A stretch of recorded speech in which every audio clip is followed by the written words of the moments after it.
happens is at 10 weeks out, that's when things kind of get a little bit spicier. Like Masteron goes in, EQ might come down a little bit.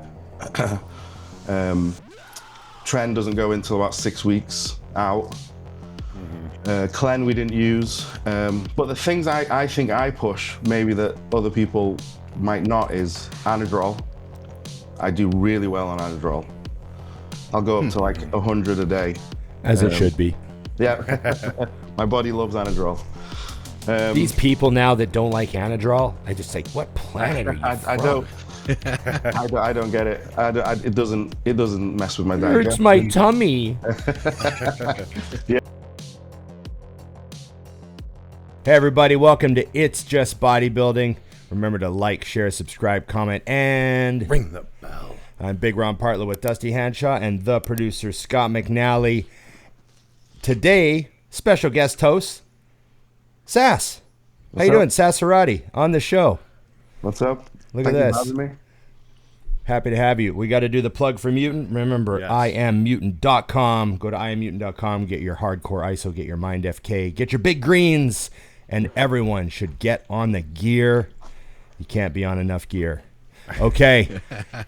Sas, we're going to start with that. Speaking of gear. Oh, yeah. We had an episode a little while ago where I can't remember, Scott. It was someone was asking about how the pros manage multiple shows a year, and they, how do they manage their blood work, and it must just be a complete disaster and all that sort of stuff. And your name came up as a guy who did multiple shows for the duration of the year, and you looked amazing, obviously, at all your shows. Thank you. So I said, well, I'm going to speak for Sas, even though I have no right to speak for Sas. A, he isn't using what you guys think he's using, and B, he's actually like dropping stuff out after a show and then adding it back in closer to the next show, and that, because that's just, I'm pretty sure that's how things are working with you, Sas. But correct me, help us educate the listeners and viewers on what a real pro who just did the Olympia, along with you did 3 shows this year, right? But they're all really spread out, weren't they? I did 8 shows this year. Yeah, 8 shows. Sorry, yeah, because it was all the way from like. sorry, I'm March. thinking of this. Yeah. No, Is it's it? fine. All the way too from many March? Too many to keep You up did with. 8 shows? 8 Yeah, shows. yeah. Because I remember you were at FIBO. Yeah, so I did Detroit before FIBO, then FIBO, Oh, right, then it was the okay. New York Pro, then the Cali, Yep. Right. then Toronto, Spain, Olympia, British. And Toronto, you won that, right? Yeah, Toronto and Spain I won back to back. I got 4 second places, 1 fifth. Yeah. Yeah, lots of seconds. Mr. Second Place is my new middle name. How did I miss 8 shows? I thought it was like 3 and then the Olympia. So I was thinking 4. I think people just It's got- because your memory only goes back like a couple months, Ron. You know what I mean? It's like there's been a lot of shows that have happened since then. Man. I did that many shows. People just kind of just ignored the fact that I showed up again. I think That's funny. I saw Tyler Mannion about 5 times. By the end of it, I was like, I bet you're sick of seeing me. He just started laughing.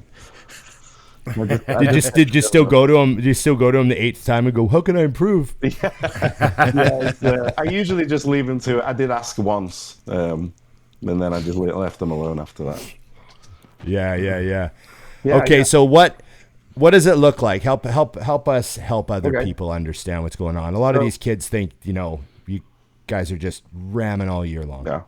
Right. Well, there's a few angles I'll go in. I'll start with my last show. For example, let's say 2024 Spain. I did Spain in June 2024. After that, I had 4 weeks of nothing. No TRT. Just completely. Just nothing. Yeah.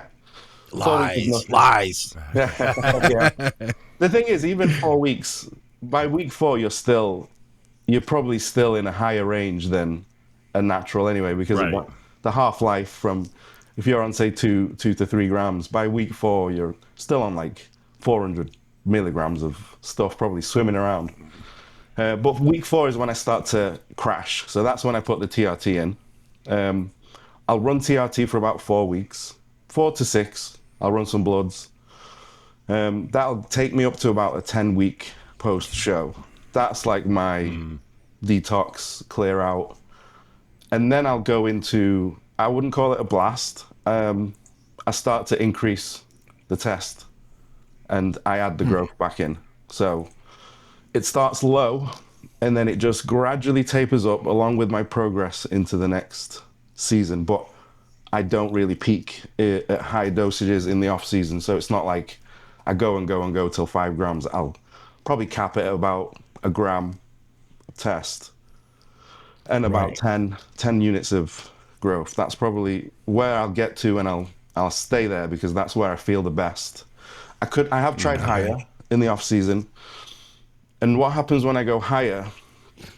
Initially, I feel great. Like all of a sudden, I've got extra muscle volume, strength shoots up, but then it's like the sleep starts to suffer a little bit. I'm waking up multiple times in the night, and then my fitness starts to kind of go downhill a little bit because I'm heavy.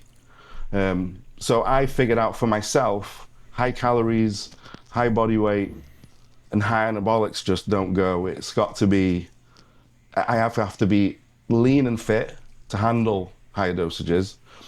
Whereas in the off season, I think the food is in a place where I can get away with using less anabolics. Given the fact I'm not a mass monster, so I've not been to 300 pounds, but I did get to 280 last off season, which for me is quite heavy. And I wasn't fat. In fact, we did a 10-week prep for Detroit from 280, and I was peeled by 2 weeks out. So 8 weeks it took us, barely any cardio. 8 weeks. Yeah. So which leads me on to the point. From about 4 weeks before prep, I'll have another kind of pullback. So I'll relax a little bit on the anabolics. Even the training, I might take some extra rest days, bring the volume down. Still train hard and heavy, but really bring the volume down so my recovery starts to go up above and beyond my training so that I'm fresh for prep.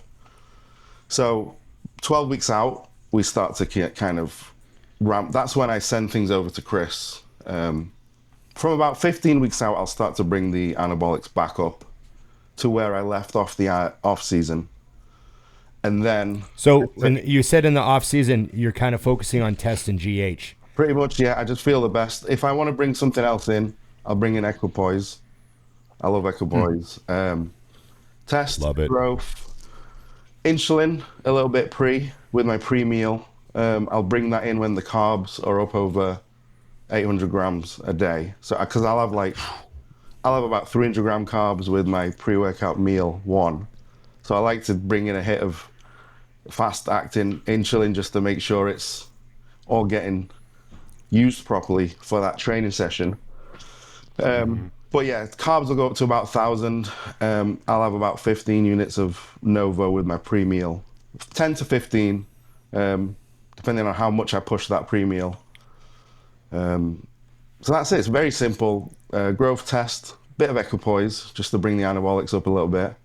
No aromatase inhibitors. I'd never really feel like I need it. That's it really. It's plain, no thyroid meds until prep. Even then, he ended up taking T3 out at like 6 weeks out anyway, because my body was just running quite fast. He actually pulled it out early. Yeah, he pulled it out. He went to like half a tablet. Then it was half a tablet every other day. Then it was nothing for 3 days. Then he'd put it back in. Then he'd pull it out. And then we ended up just not using it from Detroit all the way up to the Olympia prep.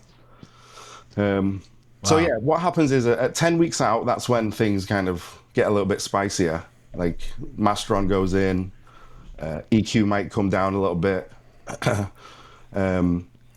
Trend doesn't go until about 6 weeks out.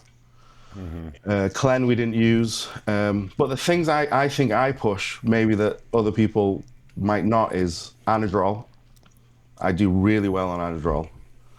I'll go up to like 100 a day. As it should be. Yeah. My body loves Anadrol. These people now that don't like Anadrol, I just like, what planet are you from? I don't get it. It doesn't mess with my digestion. Hurts my tummy. Yeah, I feel great on it. I just feel like I feel normal. I feel like I can do a TRT on Anadrol. So, Anadrol, Anavar, Winnie, and then Halo at the end. So we push the orals. I would say, relatively, we push the orals more than injectables. Injectables get up to this prep. It got to maximum 2 grams. And oh wow! Okay, 2 grams. So it was 250 tren. Yep. 900 tests a week, 900 tests and 400 Mastron, and we did add in 150 Deca this time as well. I felt like that gave me a round of one. And then so this is very interesting because you're spectacular condition. That's what you're known for. Nailing your condition repeatedly over and over and over.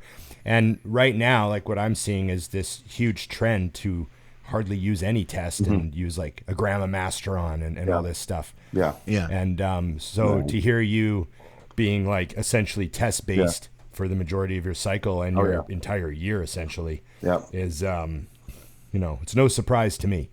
I tried with the Spain prep in 24. I actually tried bringing my test down a little bit just to see how it fared.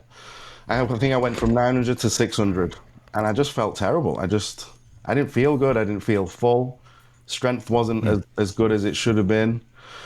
My mood wasn't great. I don't do well with lower tests. Maybe, I don't know if it was a placebo effect, but I find that 8 to 900 in prep is perfect for me. I'm full. It doesn't cause any water, and it just keeps me round because I'm not the biggest guy. So if I can edge that roundness a little bit with my condition, I just look that much better. But yeah, we don't do a gram of mass. Everything else other than test stays probably below 300 to 400. Nothing goes. I just don't see the need. Is there anything that sets your blood work off that you notice? Like you've tried it, set your blood work off, tried it again, set your blood work off. Like anything that's weird that you just avoid, or dosages that you just. This is the other angle I was going to speak from. I think genetically, obviously, there's an aspect of how well a bodybuilder handles side effects, obviously. So, some people, they can take 200 milligrams of test and they get all the side effects under the sun. And then you've got other guys who can take 5 grams of everything and they barely even get a high hematocrit level. So I think genetically, I'm lucky on that side. But I do respond. My blood thickens quite easily, so my blood pressure tends to move up. That's the only, when I go to the 2 to 3 gram range, my blood pressure can go up. My hematocrit is always a little bit above, and my LDL drops. No, sorry, my HDL drops a little bit. But other than that, as long as I'm keeping up with my health supplements, a little bit of telmisartan, and a little bit of Cialis, everything's in check all the way through prep. Little Cialis. A little bit, yeah. Okay, we actually don't speak on that here. So explain why you thrown a little bit of that in there. So I microdose it daily. So I take probably 1 milligram, which is very little amount, but I find it helps my blood pressure, helps my mood, helps my pumps in the gym. But it's a small enough dose that it doesn't have any of the effects that I don't want all day long. So I just feel great. How do you get 1 milligram? I'm probably guessing. I nibble it. Real accurate. So you take 20. If you take 20 days to eat a pill, it's about 1 milligram a day. There you go. Nibble a Cialis a day. I like that. Yeah. Just a nibble. Just a nibble. Just shave it on my tooth a little. Exactly. I gotta explain that to a client. Just a little, just a nib. Put that in the plan, Dusty. Yeah, they sent me back a picture of the pill. I'm like, oh no. Well, because they make that was a double nibble. Yeah, they make the Cialis comes in the standard 20, but then they make a 5. Yeah, for they do. daily. I take daily 5s. guys. They do. Oh, you take 5? Yeah, daily. I just have them in my Vegas pack, my emergency travel pack. I just have them in the holiday pack. Yeah, most people do. No, 5 a day is amazing. Yeah. Oh. Yeah, okay. one to 2. So five Cialis a day. So that's okay. 5 Cialis a day. So it's like 100. Okay, that's what I just heard. 100. Okay. Oh boy, this just went sideways. There's a bunch of guys walking around the gym sparked up now.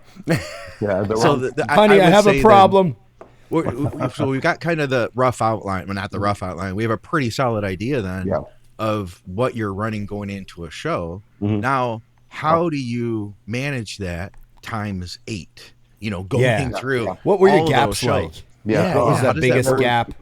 There was no. So the biggest gap was 5 weeks between Detroit and New York. All the other gaps were. Although, sorry, the biggest gap was between Spain and the Olympia. So I think I had 16 weeks between Spain and the Olympia.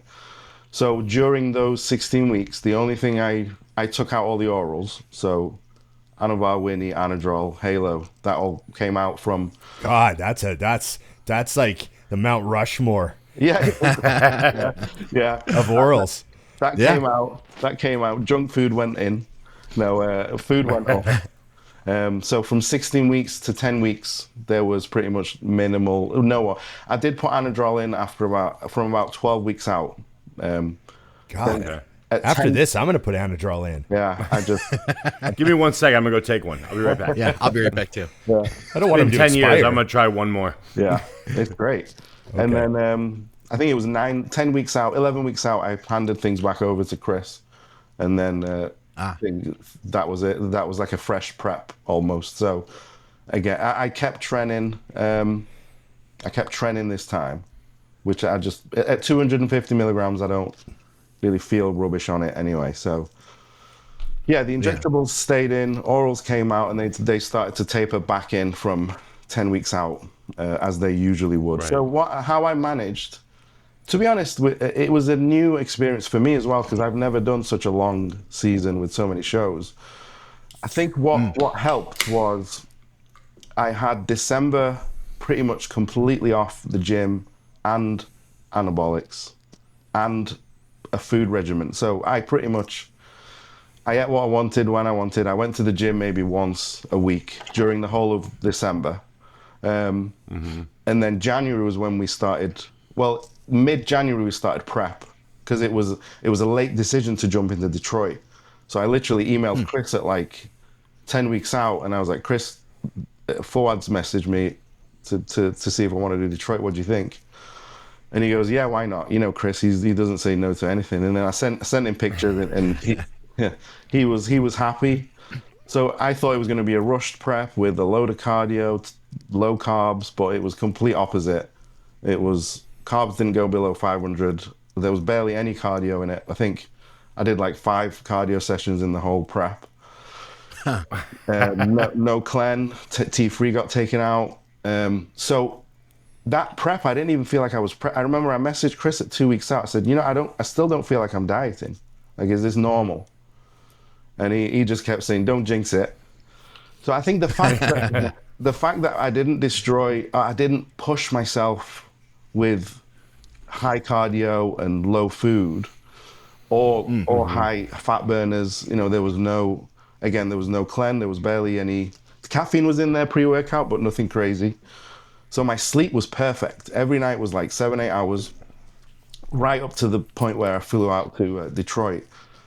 So the fact that the sleep was good and I didn't have to kill myself getting in shape, by the time I got home from Detroit, I felt fresh. I didn't feel like I'd just done a show. I just felt like I had a bit of jet lag. So I said to Chris, I was like, I can keep going. I feel really good. Obviously, as I did the shows, I started to get more tired. But I think every time I competed, the feedback was so good. I was riding the wave almost. So I think the no cardio thing helped me a lot, because it just saved so much energy. The fact that I could sleep 8 hours a night, the fact that I had December off, so that was like a detox, mentally and physically, and the fact that I managed my off season without any exotic drugs. It was, test and growth is basically natural, right? It's a natural hormone in the body. So all those variables led me to just having a great long. Even now, even after the Olympia, I wasn't really I was tired of prepping, but I wasn't physically destroyed. I could have probably kept going but I need to make some improvements. So again, it was a new experience for me. So maybe we did it by fluke, but I think the key point was I didn't destroy myself with drugs in the off season, and I didn't destroy myself with cardio and stimulants in prep. That combo kind of just let me ride the wave, and mindset. Like it was like I didn't even. It was like it was another day at the off. I kept having like people asked me at the gym, like, you do another show? And I said, yeah, just another day at the office. Like I was so relaxed throughout the entire year. I remember Chris came to my room at the Olympia with his son Farid, and he had a big smile on his face, and he sat on the couch. He's like, see, Farid, I come to Sas's room. He's got Bloomberg News on the TV. There's no stress. There's no bodybuilding talk. He pours me a coffee. That was my mood all year. I was just completely relaxed because I had some disastrous travel. I got stuck in New York for 20 hours on a. I remember that. My layover flight to Toronto. I was stuck in Amsterdam for 24 hours without luggage or food, and I just had a laugh with Chris saying, "This means I'm going to be at my best." So I think mindset helped me a lot as well. Yeah, I could see just being wrecked from traveling 8 times through the year. No prep aside. You know what I'm saying? Like not even dieting, just flying that many times. That's a lot, man. I could see how mindset is so important there. That's cool. Do you have a mileage credit card? No, so that's what I want to know. I counted. I took 24 flights through the year. 24 flights.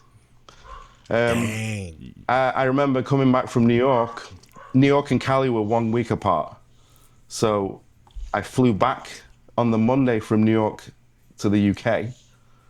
Oh, you went all the way back? I got home UK time Tuesday morning, and then I flew out to LA Wednesday morning. So you took one more flight than I would have taken. Yeah, exactly. Oh God! We were at home a couple of weeks before booking it, and I said, should I just go from New York to? And I was about to book it, but I wanted to come home. There's something about getting home and resetting mentally for me. Yeah. So that was unnecessary, but it was necessary at the same time.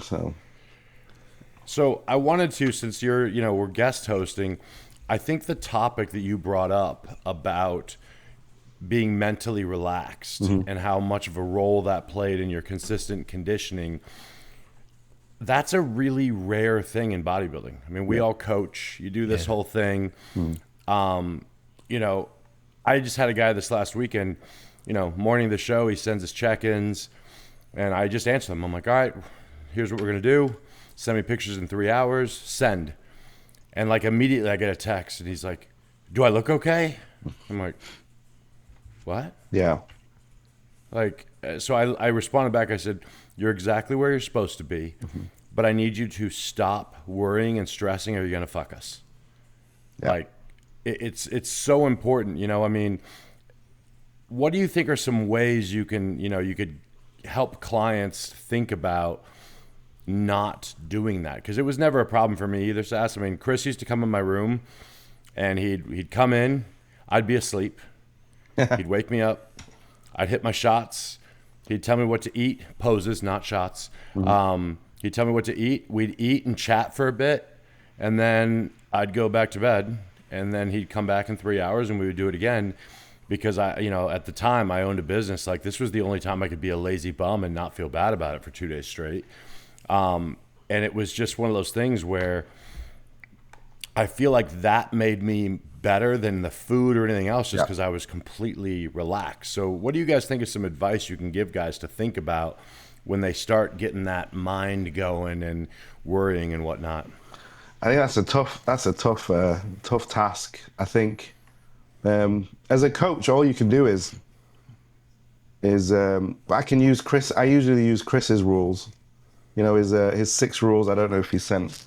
It's like, one is like... He sent us all rules. They all morph and change a little over time, but yeah. What are they? What are the 6 rules for me? I thought there was only 2 rules. I don't even know what the 6 were. Number one was like, don't worry. Number two is if you're not sure, send pictures. Send pictures. Number three was like, don't worry, read number two.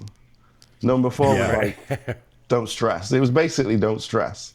And I think we just have to keep drilling that into them because, and I find sometimes when I say too much to a client, I think then they start to say a lot back, and that gets their mind going. If if I'm almost a little bit short, like, yeah, that's great. Cool, let's move on. It tends to rub off on them a little bit. So through the months and the years, I filter my clients. They tend to, the ones who stay with me end up being the relaxed ones. The ones that can't quite get the whole relaxed vibe, I think they drop off and they go from coach to coach. And some guys, you just can't help them. But I always try and tell them, like, why don't you go and do something fun? Why don't you go, I don't know, go watch a movie, or what's your hobby? Go take the dog for a walk. And if I try and distract them, because I can see they're getting into their own head a little bit. And I'll tell them my own stories. I'll have a bit of like Chris, you know how Chris just, he'll randomly write an essay, which he never does, about a story from 2012 with Sean Roden, and he'll just make you laugh a little bit. I think that helps lighten up the mood, make things less serious, talk about future goals, kind of thing, like take the head out of that moment. And it's like a dog. When a dog's going a bit mental and they're getting too excited, you distract them with a toy or a treat, and your mindset goes somewhere else. I'm not saying clients are like dogs, but you know. Yeah, I get it though. Yeah, I wish they were. It's easier. I've told the story before of Chris at the North Americans. Yeah. He came to my room and I posed for him. Yeah. And he was just like, okay. He goes, you're very conditioned. He goes, you could be a bit fuller. He goes, why don't you eat a meal and I'll come back in a couple hours. And I was like, okay. So I ate a meal and I drank a bit of water and just sat around and waited, had a nap. And then he knocks on my door and I'm like, oh, okay, Chris is back. And I open the door and he's standing there holding a bag. And he goes, I was walking down the street and I saw George Farah buying donuts. And I thought, wow, this must be the secret. So I went in and I got you these donuts. You better eat one right now. And I was like, okay. So I ate one and then we sat there and chatted and we talked for like 10 minutes about something. And then in the middle of one of my sentences, he's looking at me and he goes, okay, you need to pose now. Yeah. And I sit up and hit some shots. He goes, eat another one. Okay, so ate another one. And then he's like, I'm gonna come back and see you in an hour. Like he was just so relaxed. But that's it. You know how he doesn't say hi. He opens with a joke. Just walk in. I saw George Farah buying these and I thought that's gotta be the secret. These must be the Kai Green donuts. You know how he is. That's it. I think that rubs off on you. It does. He made everything fun, you know. And I enjoy that part of Chris so much because you guys know this. Like if he calls you, and Nikki doesn't even know him, but she knows him through the phone calls. Yeah, I'll immediately put it on speaker because I know as soon as I hit start, he'll start talking. There's no like, what's going on? He's like, so I was walking down the road. It's just odd. And she just dies laughing at the way that he does things, you know.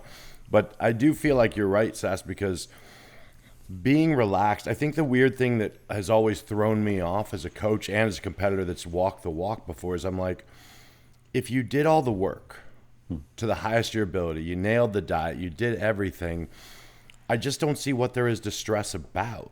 Because you are what you are. There's no defense in bodybuilding. So if someone's better than me today, good for them. And if I'm the winner, that's also fine. But I've never felt the reason to stress because I'm like, I did everything I was supposed to do, and this is what the result was. The end. You know what I mean? Yeah. I think that's exactly what you need to try and tell them, and whether they listen to it or not. Some people are born stressors. Yeah, some coaches. There's some coaches out there that don't do themselves any favors. Like, I remember, like, you know, I've been coaching for 25 years. So the thing is, I remember doing it before because you think you can, how do I put this? I think it's the mark of an inexperienced coach when they speak in like ridiculous specifics. Yeah. Like, and it fucks up your client. So let's say you pose your client on Thursday night. Okay. Okay, you're taking in the Thursday night look. The Friday morning look is going to be totally different because they're going to go to bed for 8 hours. Right. So you're just seeing how they look. So they pose, and I would say, okay, good. Okay. In the morning, I want to see you again. Yeah. And that would be it.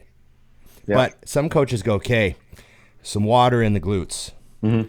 And there's a bit of water in the quads, fairly full in the pecs. Yeah. But we really want to see how you look in the morning. Now, how's that client going to bed? Like, fuck, I got water on my glutes and legs. Yeah. It doesn't It's a good help point, man.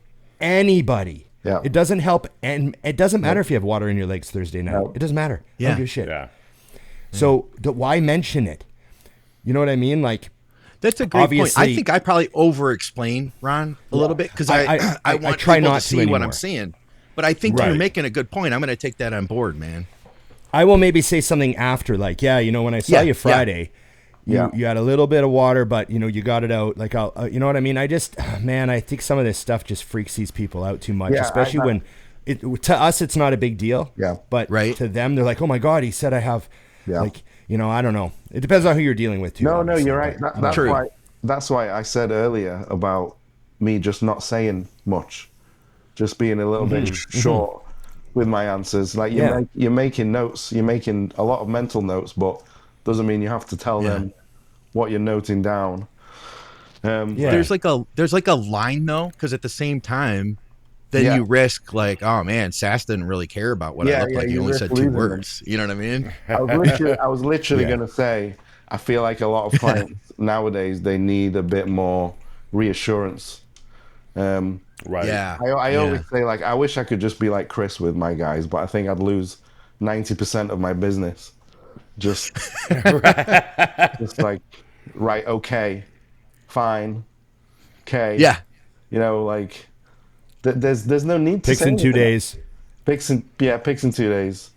There's no need to say anything else. And I think that the way he's been with me for the last 10 years has helped me become very relaxed, because it's just, there's no fluff and noise, So, yeah. You know what? We were talking about this on one of the other programs this past week, and I had mentioned this idea that so when I was coached, I learned a lot from the experience, but my coach didn't ever tell me like, okay, this is why, so you're holding water and this is what we're going to do and this is why we're going to do it. He would just say like, okay, let's up your water. Drink 3 gallons, drink 2.5 gallons of water a day, Scott. Yeah. And I would follow his directions, and he didn't tell me why. He'd just tell me what to do. And then as a result, I would see what happened.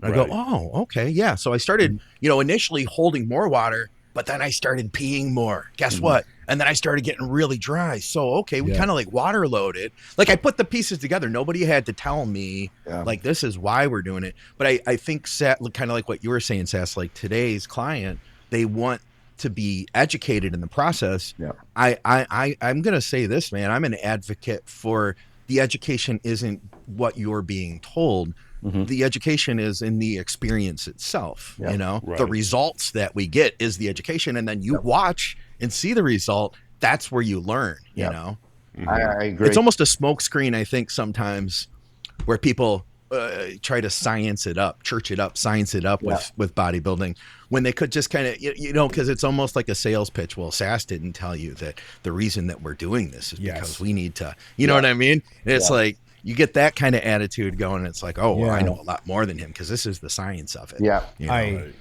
I see stuff that's, I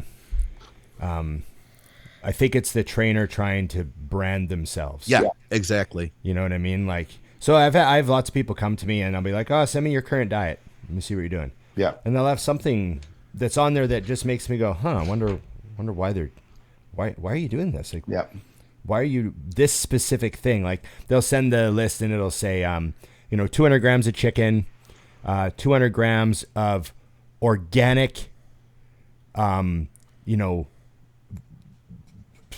country it's from rice. Yeah. And I'm like, oh, okay. You specifically wrote the organic in there. So is that like important to you? Oh yeah. My last coach said I'm only allowed to eat organic rice.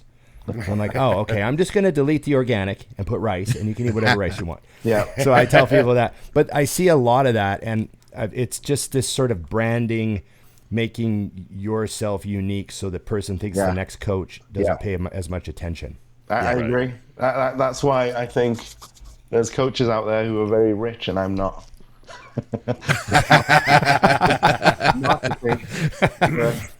Yeah.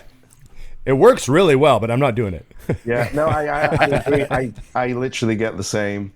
I get the same kind of diets, and I end up just deleting 40% of the words because it doesn't make a difference.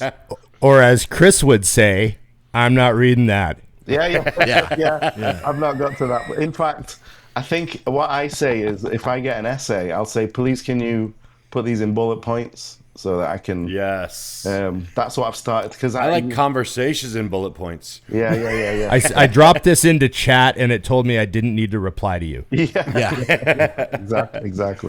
Yeah, it's there's a fine line. Like, I like to give them information, but I don't want to be a full-on teacher either. So.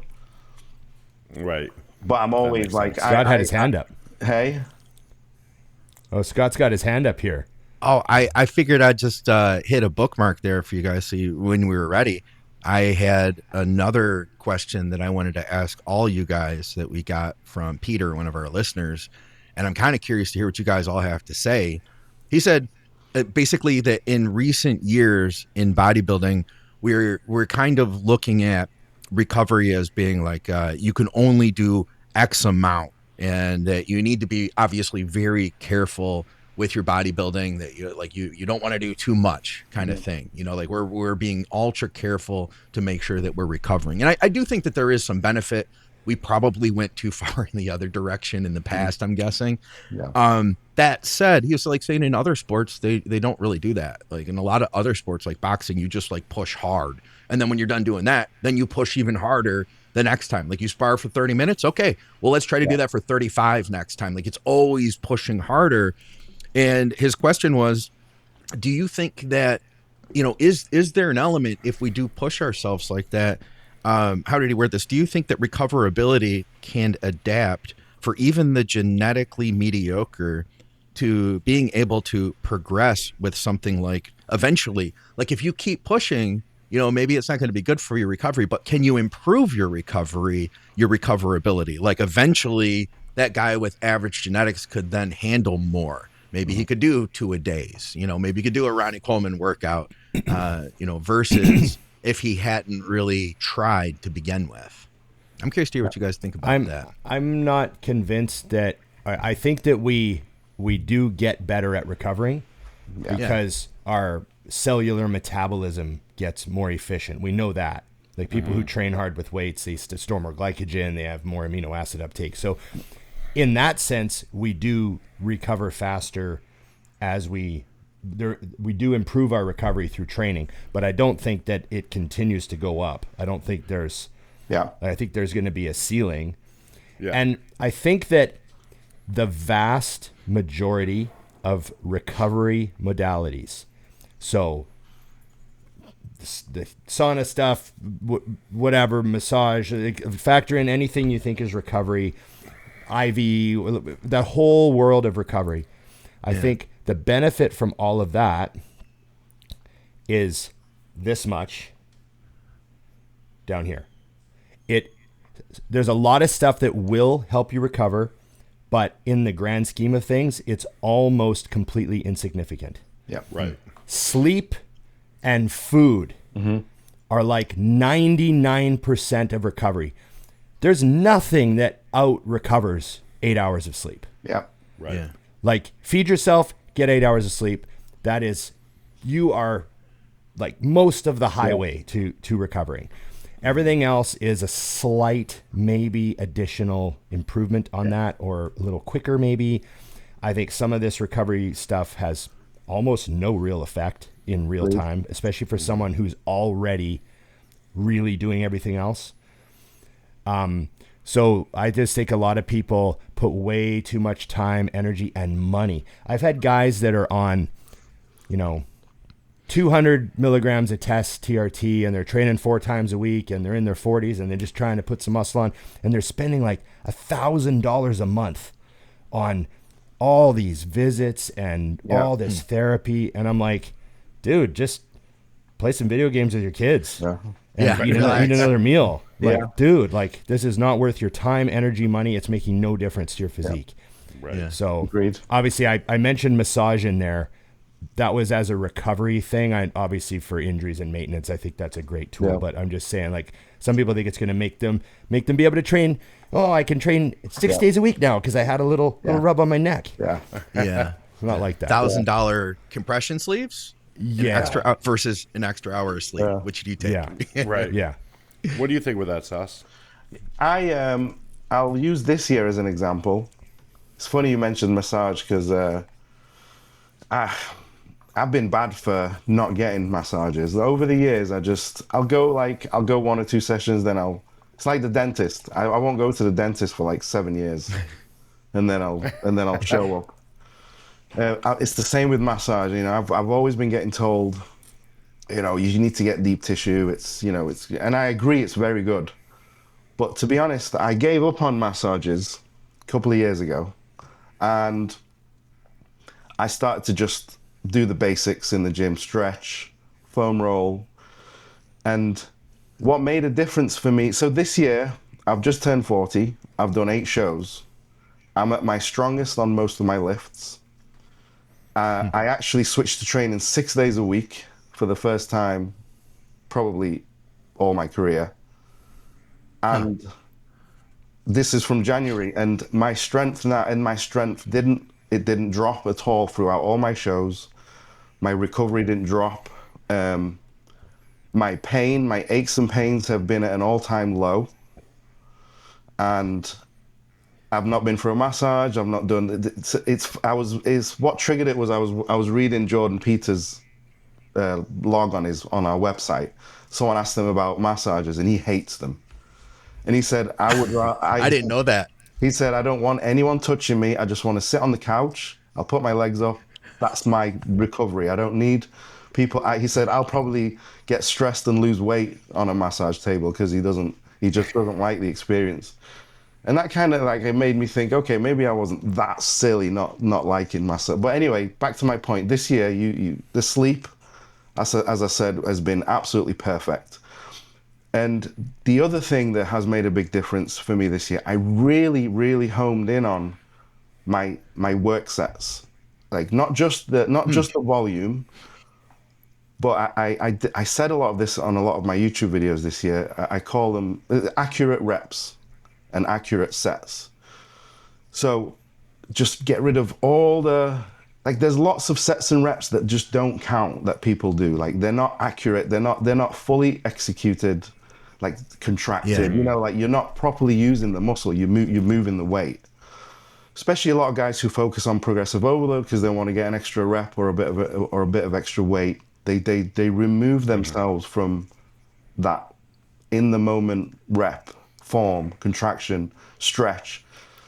So I go through every part of the rep and making sure if you get 6 reps and you do that for 2 sets accurately enough, you don't need to do a lot of volume in that session. That'll be plenty. Mm-hmm. That comes with experience, I think. The more muscle you build, the longer you train, you can accurately stimulate the muscle.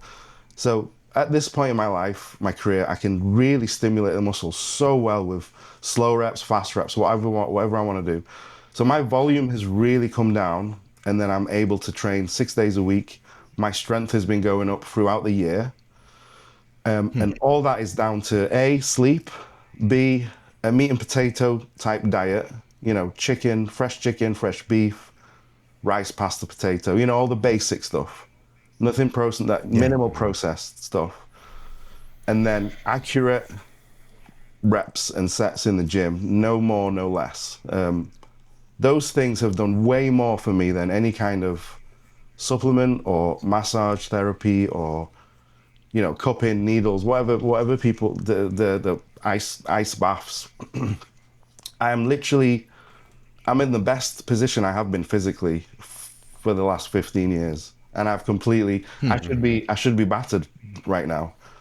I've been in a calorie deficit since January. I've done 8 shows. I've traveled all across the world. And on paper, I should be having 2 months off the gym. But I couldn't wait to get back in the gym. I got back in the gym 2 days after the British. And I felt like I hadn't even done a show. And it has to be down to the sleep, to the low stimulants, you know, just keeping my stress levels low is a huge bonus. So I hope that made sense. That's my thoughts on it anyway. What are your takes on massage, Dusty? What's your take on massage? You know, I like a good relaxing massage. Like I like massage. I just don't think it's magic. Yeah. I think it really comes down to you, and I mean, obviously having a good therapist is a game changer. But to me, if adding anything to your plate causes stress, then it's lost its value. You know, say you're already a busy person, you're trying to fit all in. Now your coach is like, you got to get a massage once a week, and you got to do this, you got to do that. It can create stress. Whereas if you're somebody who says, all right, I'm going to go in there and I can just melt, I can relax, let her work on my body. I'm already mentally committed to the fact that I'm going to walk out of here better. I think it could be a huge asset. But, you know, like you guys were saying, I see a chiropractor once a week just to make sure everything's in line. And he does primarily soft tissue work and then adjusts me. So it takes like 15 minutes because I have a short attention span. And my massage is when I go to my barber and he takes 40 minutes to do my beard, and I just sit there with my eyes closed and don't think about anything for 40 minutes. I'll literally open up my eyes when he's done, walk out the front door, and feel like the weight of the world is pulled off of me just because I exited the planet for 40 minutes. And that to me is the secret sauce of the whole thing. I think, Scott, back to your question, I think that people need to, as Chris said, throw rules out the window and pay attention to your body. You know, when Sas is talking about training 6 days a week, I'm like, oh my God. Yeah. Now, and I understand his volume is down, but I also know what a set looks like for him. And I'm like, most people would fall apart to that. He is at his best. You know what I mean? Yeah.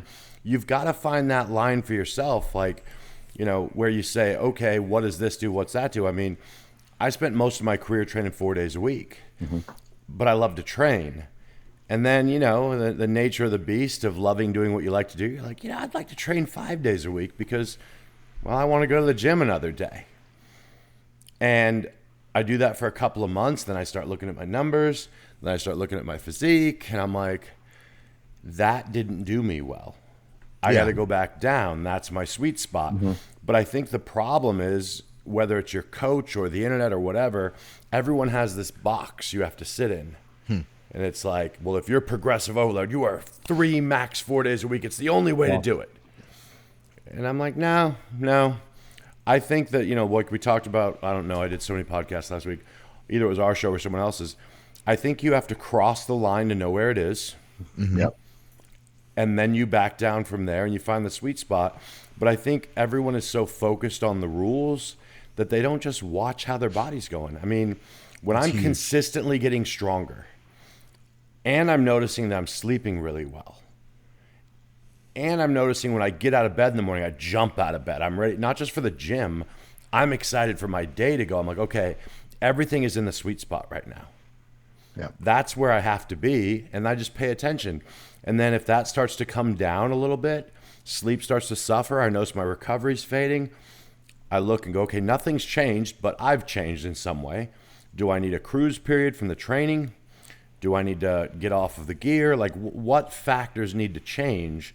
And that comes back into, you can't follow the rules. I mean, my clients, I almost feel bad because I'll ask them, how was the training this week? And they'll answer, and I'm like, but how are you feeling between workouts? I mean, you know, are you fully recovered? Because that's another thing, you know, people say, oh man, I feel pretty, you know, I'm still tight when I go into the gym. 3 days later, I'm like, okay, but are you progressing in the gym? Yeah. Okay. Is sleep okay? Yeah. You having trouble getting your food down? No. Then I don't care that you're a little sore. Yeah. You know what I mean? Like nothing's a rule. And I think you have to get to know that. You know, like you were saying, Sas, like the hardest prep of my life mentally was a prep where everything just flowed and I never felt like I was on a diet. And it was very stressful because you're sending the pictures and you're like, I don't feel like shit. And I'm worried because I usually feel like shit. I'm 2 weeks out. And Chris has got me doing 3 cheeseburger days in a row. And I'm like, I don't know. You know what I mean? Yeah. It's like you just have to throw it all out, listen to your body, look at your pictures, look at your progress, and call it a day. But I think there's just too much focus on these small things, like you said, Ron, where we're like, we need to worry about recovery. You need to focus on it. It's like, if you're growing and sleeping and getting stronger, whatever you're doing is fine. Yeah, food and sleep are the earth movers. That reminds me, in what you said, Sas, reminds me of a conversation I had in 2019 with Brandon Curry. Yeah. It was so eye-opening to hear about like his level of genetics. Because he, you know, we asked him, we're like, you know, what was the difference maker? Because he was always a great bodybuilder, right? Yeah. But 2019, it changed. He won the Arnold Classic, and then he won the Olympia. It was obvious, you know, I would argue his best year, his 2 best looks to date. It was like, well, what changed to get there, you know, and what did they do at Oxygen that was so different?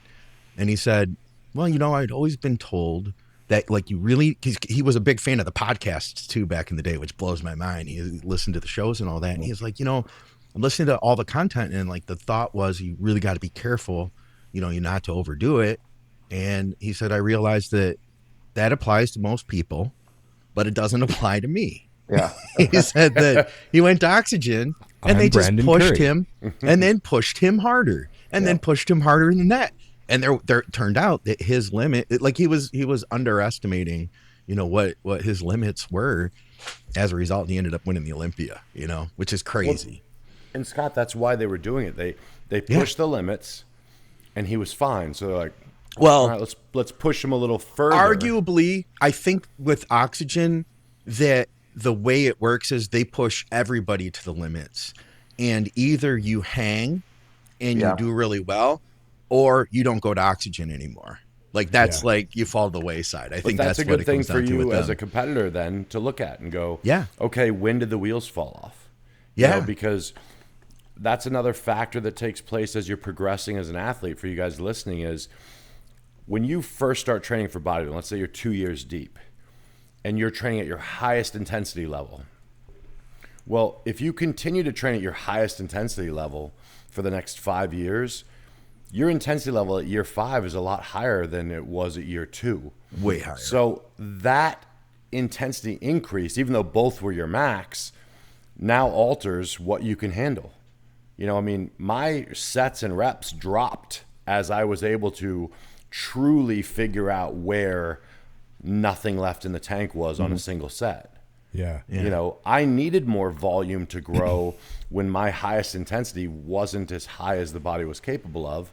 And then you just pay attention, because if your intensity is not increasing over time, I'm not saying you were always as high intensity as you could be. I'm saying you're not finding it.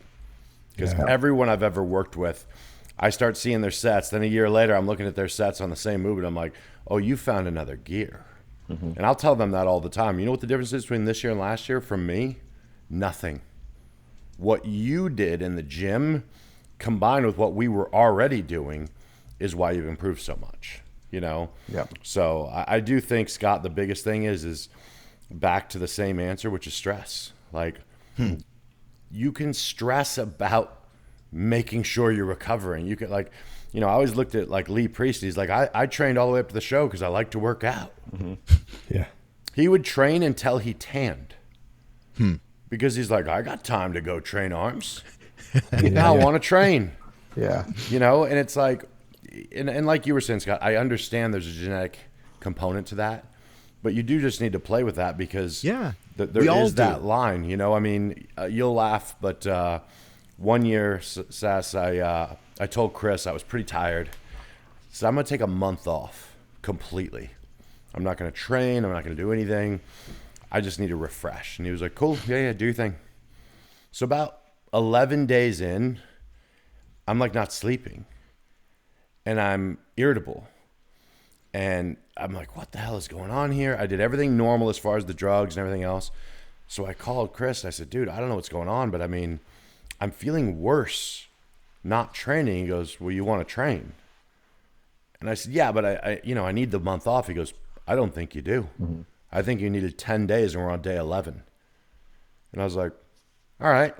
Yeah. Went back to the gym, started training. 3 days later, back to normal. Mm.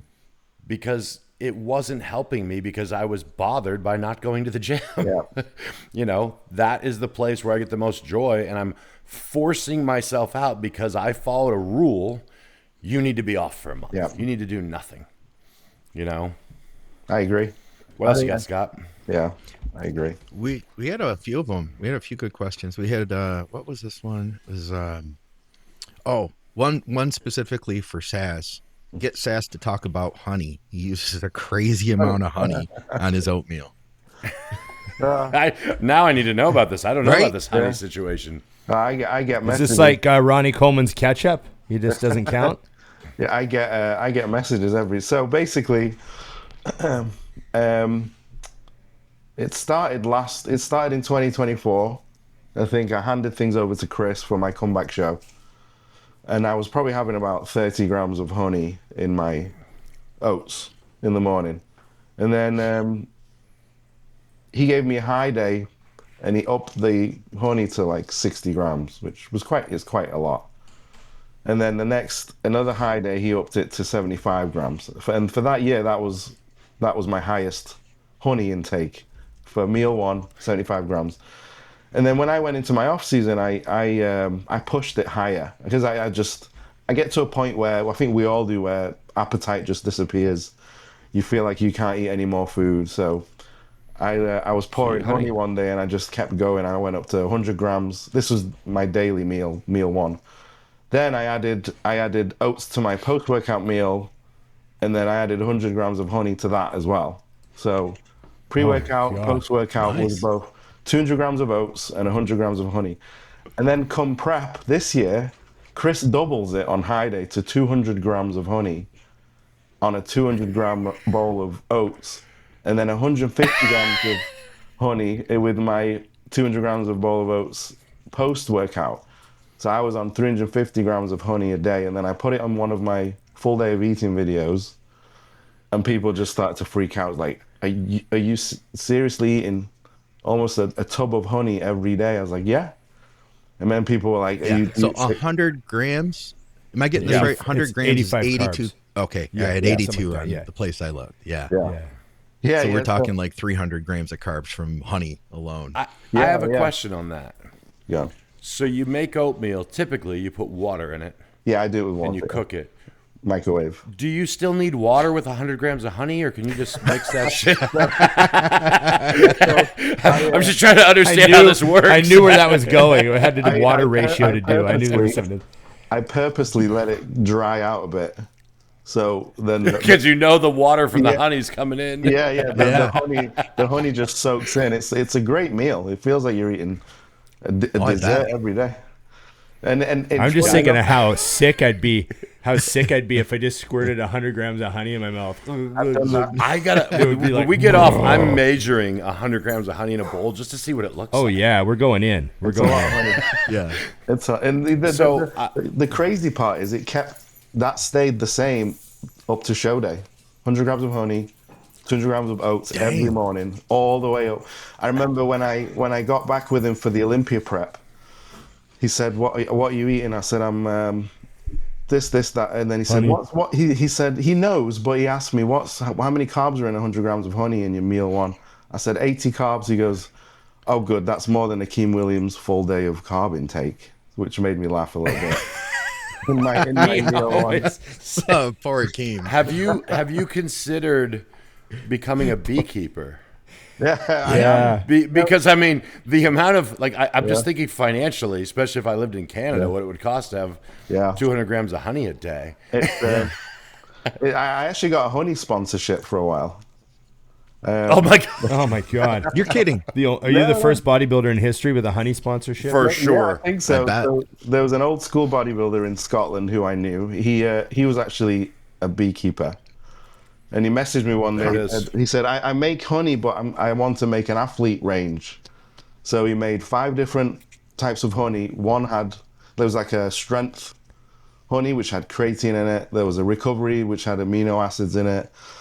There was a digestion honey, which had like ginger in it. So he made all these honeys and he wanted me to help take his business off the ground. And I was like, yeah, of course. Free honey. It's proper honey from Scotland. It must be good. And those Scottish bees are really known for their honey. Well, it's because I was eating the cheap supermarket honey. So I thought this has to be right. So upgraded. He sent me some, and it tastes great.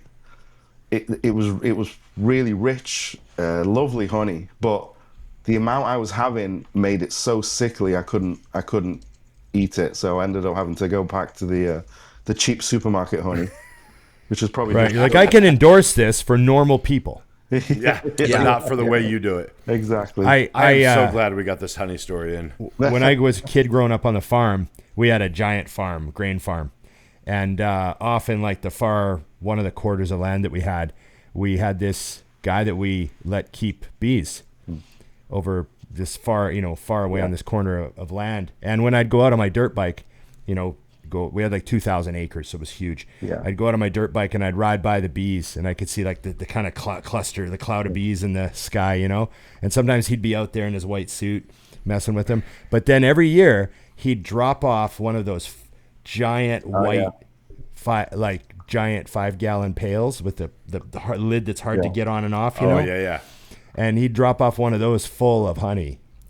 And so one of my favorite things as a kid was my mom would bake fresh buns out of the oven. Yeah. And then we'd have fresh honey on them. Oh, nice. And looking back on it, I was like, oh, God, that's just carb. I needed insulin with that. But I was only 12. So it wasn't time for insulin yet. That's 13. Wasn't using insulin yet. No, just eating raw honey on buns. Yeah. Honey. I love honey.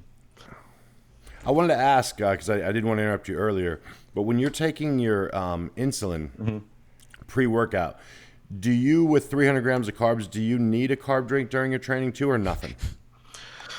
I don't need one. He puts insulin with the honey.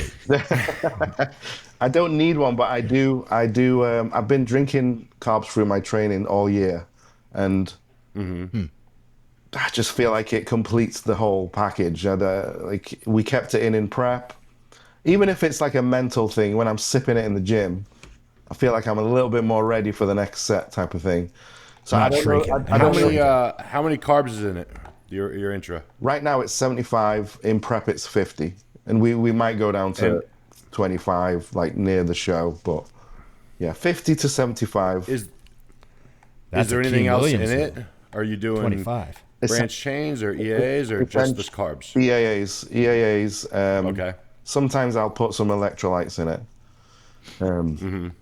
It's just a nice tasting drink as well, and it digests well, and it helps me bring my total day's worth of carbohydrates up without having to eat 75 grams of more food carbs, which always helps. Yeah.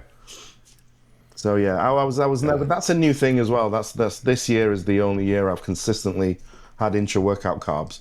I think I would drop a little bit without the carbs.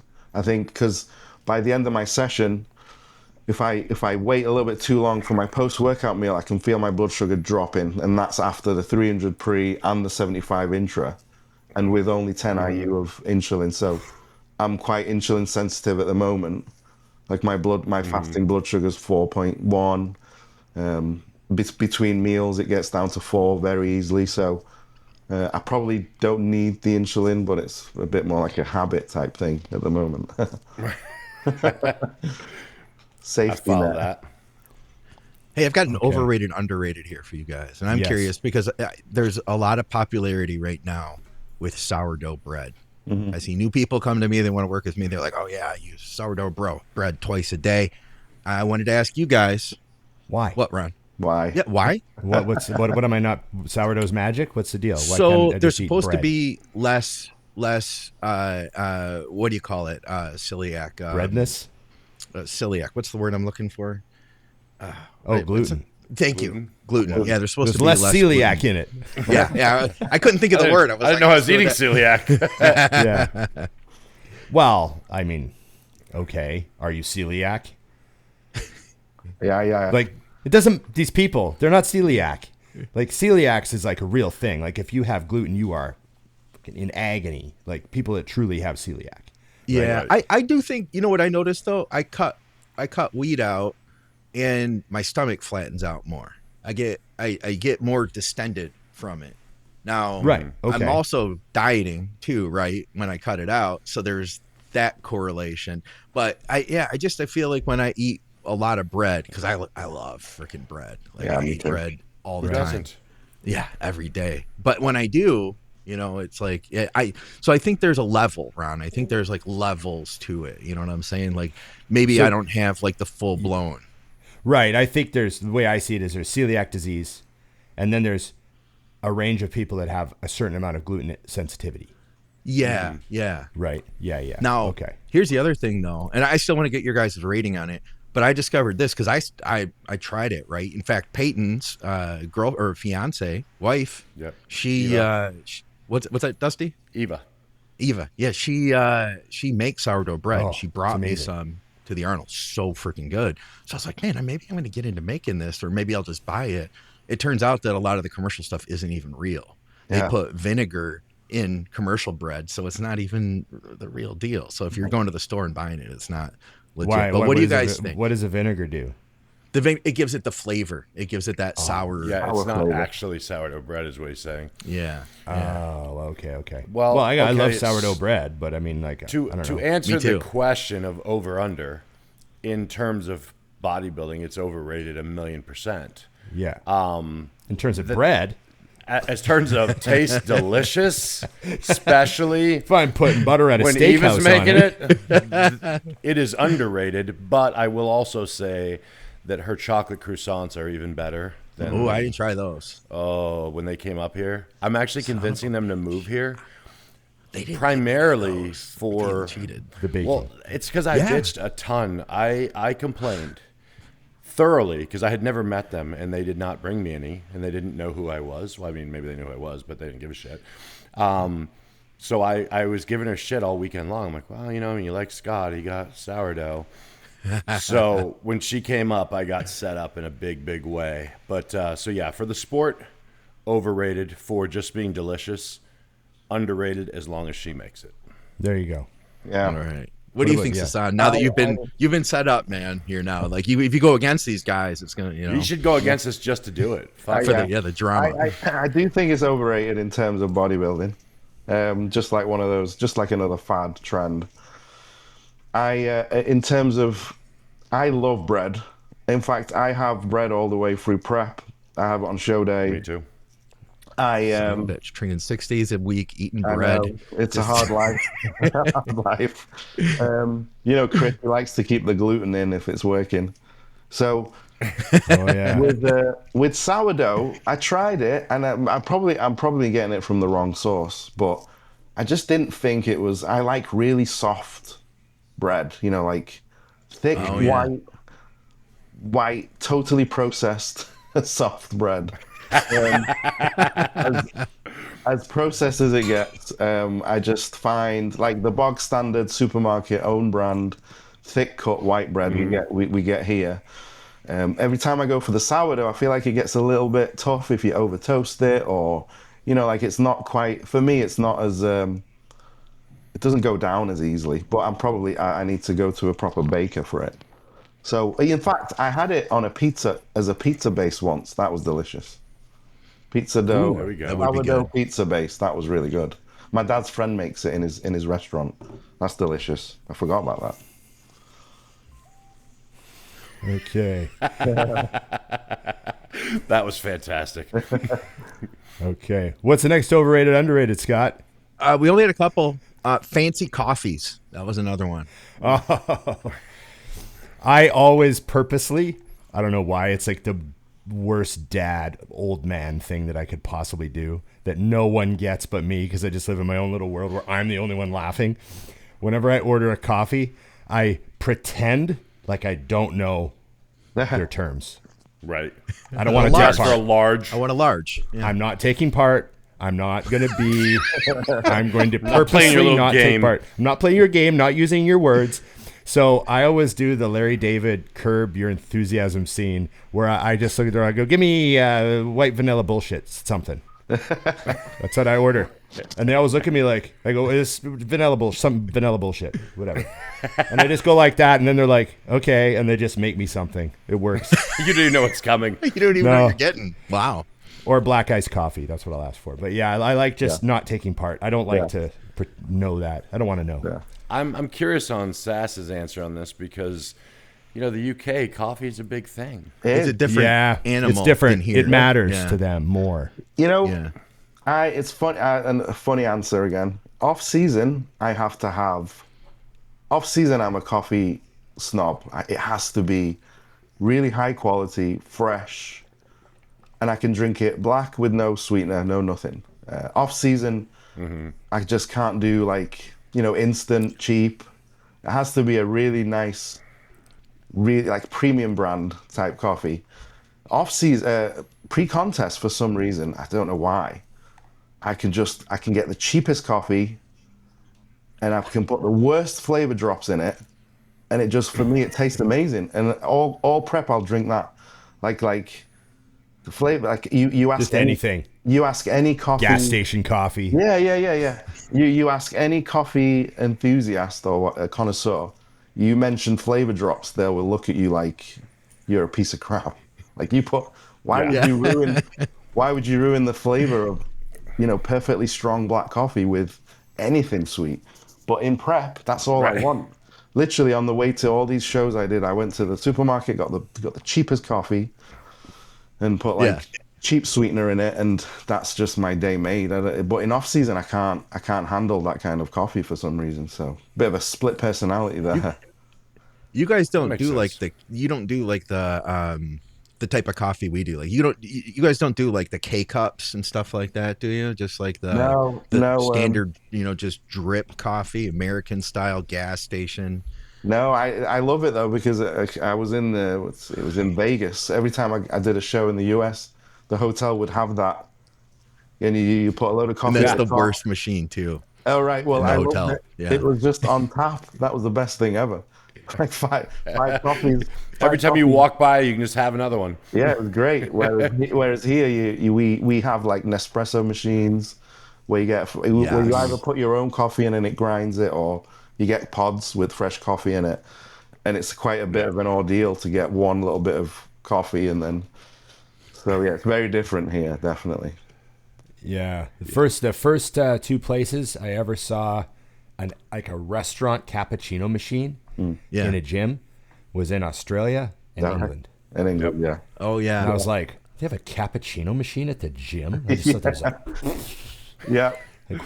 What? Completely and then people normal. literally, you walk into Doherty's gym in Melbourne, and you can order a coffee, and they give it to you on a saucer with a little cup. Yeah. That's class, man. And they got to wash the dishes after. Yeah. It's real coffee. They're They're just very "Here's a snobby cup. there too. Here's a cup, They also, you caveman.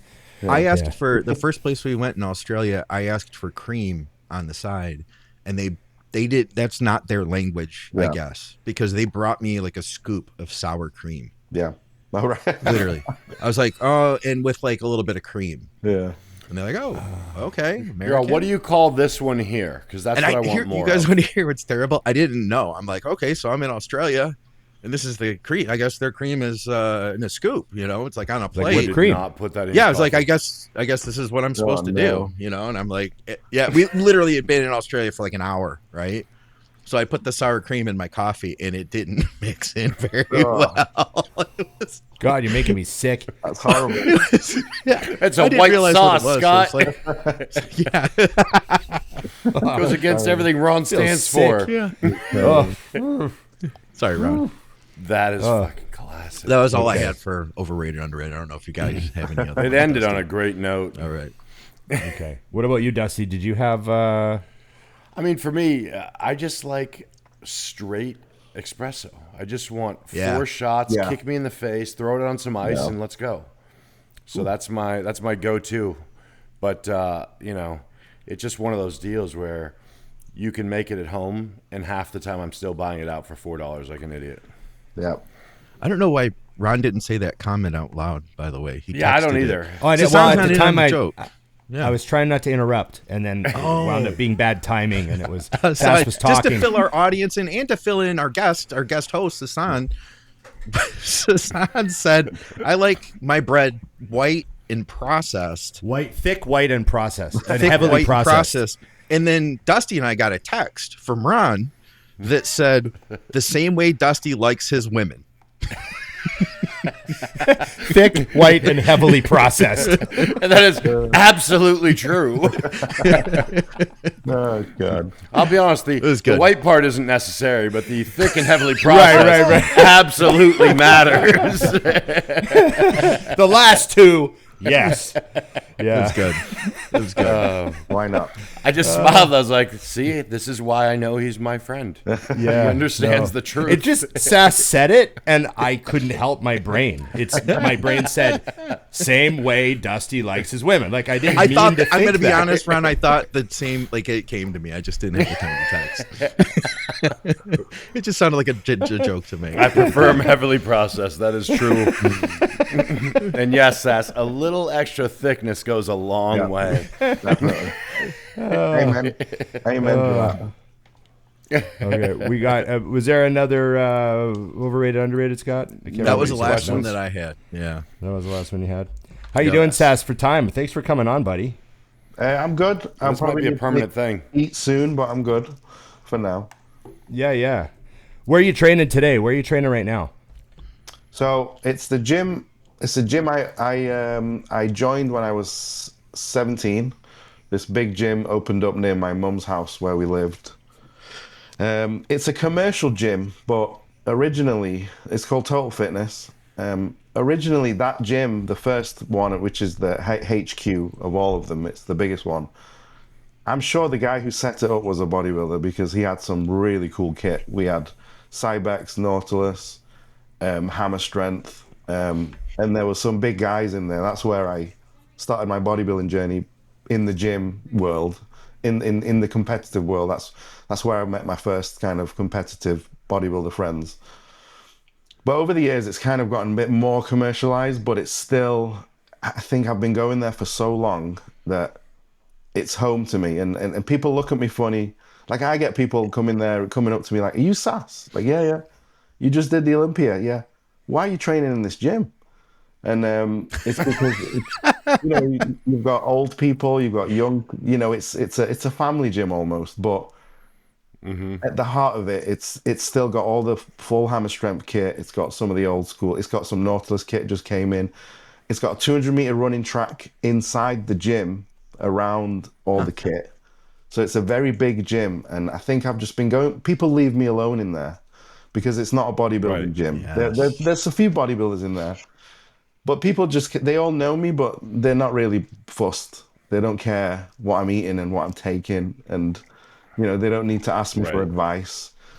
When I go to bodybuilding gyms in the UK, I feel like the eyes are on me and I can't relax. Like my gym time I was a lifestyle bodybuilder for 15 years before I even thought about competing. So I was never a competitive bodybuilder for a long time. It was just something I did to relax, to feel good, to get stronger, to get bigger. But I feel like when I go to a hardcore bodybuilding gym, I'm not quite as relaxed as I'd like to be, So it's not an escape for me anymore. So that's where I'm training, Total Fitness in Wilmslow. I think I'll be there forever. Hey, I got a question for you related to that. This being such a big year for you. Yeah. You made such an impression on bodybuilding. You showed up so many times, did so well. I imagine that your experience going to the Olympia, there are probably a lot of people that were like, oh, hey, there's Sas. How did you feel about the way that you were, received this year by just people like being around Vegas. I'm sure like if you went over to the Dragon's Lair, it was like nonstop people wanting to talk and stuff like that. So just throughout the year, it was an incredible. I think doing Detroit, people knew me, but they weren't expecting a lot. Like I always show up in shape, but as I did each show, and I kept coming second to big hitters like Bonac, Andrew, Regan, people started to get invested in my story. So by the time I got to Toronto, which was my fourth or fifth show, I had people from Toronto stopping me, taking pictures like, we love Regan, but we really want you to win. We've been following your story since Detroit, and everyone seemed to just want me to win because I kept coming second and I kept getting knocked back, kept getting stuck at airports, and I had a bit of a tough time. So there was so many people invested in my story. By the time I got to Olympia, those are the kind of people that were stopping me and speaking to me, and what they were like, we've been watching your YouTube videos, and that on top of the fact that it's the Olympia, the production, the theatrics, the way they treat you, everything was just, I knew it was going to be cool, but it was just surreal. It was incredible. Like the experience was just, felt like I was floating through a dream for a few days and then came back down to earth when I got home. So you feel like, that's cool. For the first time, I felt like I'd made it. I'd made it to a super high level, and there was fans from like Australia, Brazil, Mexico stopping at the tables, and it was pretty overwhelming almost. So that's what's given me a bit more hunger to try and get back there next year, because I loved it so much. I gotta ask you about the results of the show itself. Obviously, the crowd saw a hell of a showdown that night. Very close call, as we saw. Derek won prejudging, and Hadi actually won the finals, but Derek came out on top. Obviously, Andrew in third, and Samson in fourth, and all that. What were you seeing? Like, you guys are all sitting backstage. I know what it's like. I've been back there at the Olympia. You guys are, chilling out. Some guys are chatting, some guys are not. But what are you seeing? What's going through your head as the kind of finals is rolling along? Are you guys talking? Is anyone saying like, I think Hadi's got this, or Derek's got this, or did you talk to anybody, or are you just watching? I think there wasn't many people talking. I think so. There was groups. There was like that top 5 group that were very focused. Like you couldn't really speak to them, and Derek seemed quite relaxed. Funny enough, he wasn't. Hadi was in his corner with his little crew. Samson looked very intense, and Nick looked very intense, and I got that.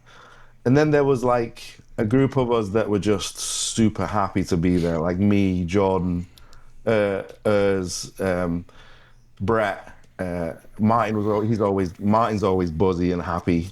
There was a few of us, and I was just kind of there. I was just super. It was like a fan moment. I was watching Derek pump up and Samson pump up, and all these guys that I've watched on the screen at the Olympia for so many years. So for me, I was just inside. I was smiling and I was buzzing, but I knew I had a job to do. But at the end of the day, for me, it was more about the experience. I was at my all-time best. And I was just super confident. And then looking around, people talked. I think me, Jordan, Brett, we talked a little bit more because, we're not in the running to place in the prize money. So I think when you're at that end, you kind of just you're quiet in your own thoughts, and you're trying to kind of block out the noise. So I could understand what each type of person was kind of pretty much thinking, especially someone like Samson, who's defending his title, Derek, who's trying to win it again, Hadi, who's come so close. He's won it, but he could have won it, another 1 or 2 times. I could understand that those guys must have been, very intense in their mindset. So no one really spoke unless, like I said, it was like the back of the pack type. Brendan always chats to me for ages. Like, I love that guy. Bonac, William, he's super friendly, super nice. I always talk to him. He was actually on the flight from Amsterdam to Vegas. He was like the seat next to me. So them two I talked to a lot. But for me, it was relaxed. at show day, I'm always relaxed. Yeah. Even when I was fighting for first with Regan and Bonac and Andrew and Regan again. So I was still kind of quite relaxed. That's just the way I deal with things. But I also understand that majority are they're very zoned in and locked into what they need to do. Where were you during the final announcement at the finals? Like, are you still hanging out backstage, or you grabbed your stuff and come around, or were you not even in the building? Like, where were you? No, we left and went to the hotel, and I was pretty much just watching it on the phone. The thing is, I got stuck in Amsterdam, and I was working. So I had like 4 guys competing that weekend back in the UK. So I was checking them in. Kidding. And because of the time difference, I was staying up till like 2 a.m. Vegas time so that they could wake up and send me their pictures. I'd go to sleep at 2 a.m. and then I'd naturally wake up at like 4 a.m. because my body clock. So by the time Thursday, Friday come round, I was so tired. I was almost like at points slurring my words to Leanne. I was on another level of just fatigue. I was pretty much riding on just adrenaline and hype. So by the time we got called backstage, and the top 10 don't have to. You don't make the top 10, you don't need to go back. At that point, Leanne was the same. She had jet lag, and we just thought, let's just go back to the hotel, because I couldn't even keep my eyes open properly. Just sat down backstage. So we went back to the hotel, and I watched the rest. And while I was at the show, I didn't get a proper look. Obviously, we're at the side, and backstage, you don't really see the full physique on show. You see crazy shit under weird lighting. It's like crazy, spotty weirdness. Yes, because there's one thing just standing around, and then there's another thing posing under the lights, pumped. You guys will see more than me. So I was trying to look, when I was at the side of the stage, I was kind of looking at the screen behind me to see what the top 4 looked like. And I was really impressed with Andrew. He blew me away. Hadi was very sharp. Obviously, Samson, he missed the mark. And I think Derek just looked huge to me back. Because in the lineup, when we went out to do our first posing, in the numbers, numerical order, I was in between. Behind me was Samson, in front of me was Derek. So I was in between 2 Mr. Olympias, and Derek was just like, from shoulder to shoulder and from lat to lat, was just so wide, so much muscle.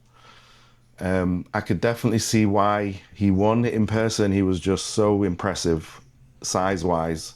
I think Hadi just had that kind of typical condition, sharpness. So I don't know. I couldn't decide, to be honest, who I would have picked if I was at the judges' table. So it was a hard one. Right. But I think if Hadi won it, I would be happy. Even Andrew, I was so impressed with Andrew. Probably would have been fine. Yeah, yeah. It would have been fine with the top 3 all just like... Yeah, even could have won. Exactly. That's exactly what I think. Huh. Awesome, man. Thanks to give us an insight into your Olympia experience, because most people will never be back there. And I'm lucky I got to go back there so many times just because of like handing out an award with Mutant or something like that. We get to go stand backstage for 20 minutes and you're kind of like, oh, it's cool back here, everyone buzzing around and it was incredible. It was incredible. Every second, it was just crazy. Yeah. Appreciate it, Sas. It's awesome having you, man. We'll wrap this up, guys. You got to go eat 100 grams of honey. Get your honey in. Get your insulin going. Yeah. You got some old ladies to impress down at Total Fitness there. Exactly. So here's your mission for today. Let one of the old ladies give you an arm squeeze today at the Total Fitness. Yeah. Make her day. Sounds good. Okay. All right. Hey, thanks, Sas, for coming down. Thanks, everybody, for watching. Remember, like, share, subscribe, comment, and ring the bell. And remember, IamMutant.com. IamMutant.com. Dusty or Big Ron are your codes. Avoid people. Save money. Get it delivered to your door very quickly. Remember, Hardcore ISO, Big Greens, Mutant FK, and everyone should get on the gear. Okay. Thanks again, Sasan Heirati. 8 shows in the bag. Couple of wins. Olympia appearance. Yeah. That's your first Olympia too. Yeah. Amazing. What a great year for you. We're so happy that you came back, even though you never went anywhere. You know, you're always Sas. So Thank you thanks guys again for having me. It's been great being a guest on the show, and I will come back anytime you want. Wow, we tried to think of you more as a guest host, but we did ask you a lot of questions today. We didn't do a very good job of keeping it that we didn't way. do a really good job of hosting today. We were more. I probably would have stayed quiet otherwise. I don't mind getting asked questions. Oh, no, it's good. It was good. Thanks, buddy. Remember, everybody, it's just bodybuilding. All right, guys. So a bunch of you had asked for tank tops. So the day has finally come that we've got them. If you're interested in one of our tanks, check them out at the merch store. I'll have links below. Who knows? You might end up meeting somebody else that listens to the shows too. I've had that happen more than once. Somebody's like, hey, you listen to that podcast? I like those guys too. And before you know it, there's a budding bromance just waiting to happen. So if you want to look freaking jacked and support the podcast, you guys can do that all at the same time. Just check out the shirts.